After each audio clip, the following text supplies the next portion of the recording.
In Islamic theology, the Prophet Muhammad is considered al-insan al-kamil, which is the perfect man.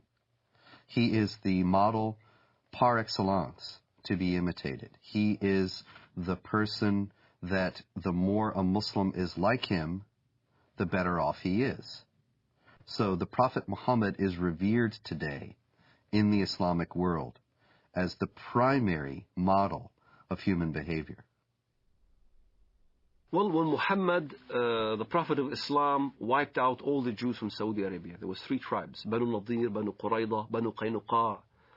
We were proudly studying this in school as Muhammad, the Prophet of Islam, ordered the beheading of the Jews of Banu Qurayza and the women being taken as concubines. As soon as a child had pubic hair, he was beheaded. So the Jewish population was either extradited or beheaded. The story of Rabbi Qanina is a well-known documented story in Islam. Rabbi Qanina was tortured by the order of the Prophet of Islam himself. His eyes were put out. He was burned in order to confess where the Jewish tribes were hiding their goods, their gold and their silver and all those kind of things. And this is right from the Hadith. This inspired us as Palestinians, inspired us on fighting jihad against the Jews in Palestine. Authoritative Islamic History, The Life of Muhammad, Sirat Rasulullah, by Muhammad bin Ishaq, edited by Abdul Malik bin Hisham, translated by Professor Alfred Guillaume. Then the Qurayza tribe surrendered, and the apostle confined them in Medina. Then the apostle went out to the market of Medina and dug trenches in it. Then he sent for them and struck off their heads in those trenches as they were brought out to him in batches. There were 600 or 700 in all, though some put the figure as high as 800 or 900. Another example, that may be even more chilling, of the deleterious influence that Muhammad's example has upon the Islamic world was exemplified recently by an Egyptian leader of a radical Muslim party who wrote just recently that he couldn't believe that the beheadings in Iraq were being protested by Muslims.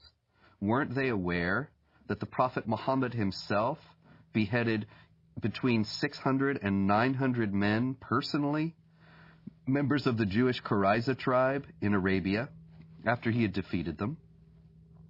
Didn't they realize that if the Prophet did it, then this was the proper way to behave? And so the Mujahideen in Iraq, who are beheading people, are simply obeying the example of the Prophet.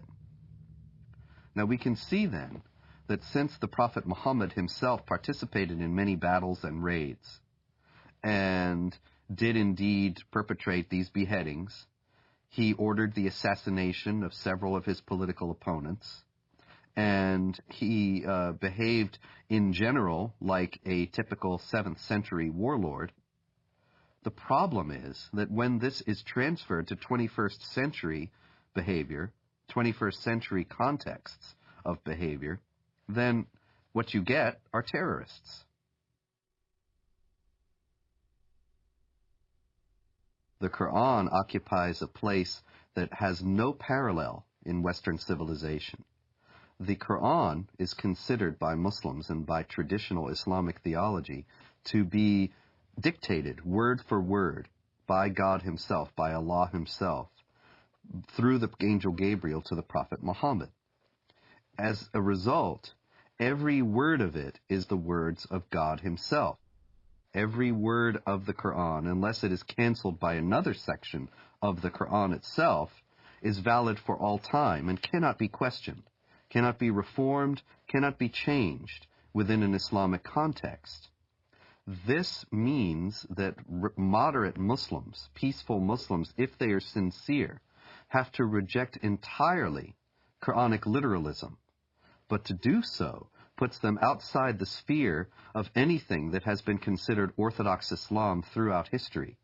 because to do so is to reject the very basic premise of Islam, that this is a book that is dictated by God and is a perfect copy of a perfect book, the al-Kitab, the mother of the book that has existed forever with Allah in heaven.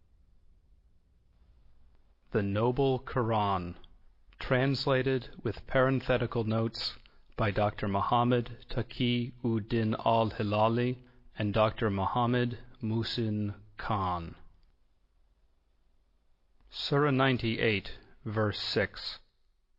Verily, those who disbelieve in the religion of Islam, the Quran and Prophet Muhammad, from among the people of the Scripture, Jews and Christians, and al-Mushrikun, other disbelievers, will abide in the fire of hell. They are the worst of creatures.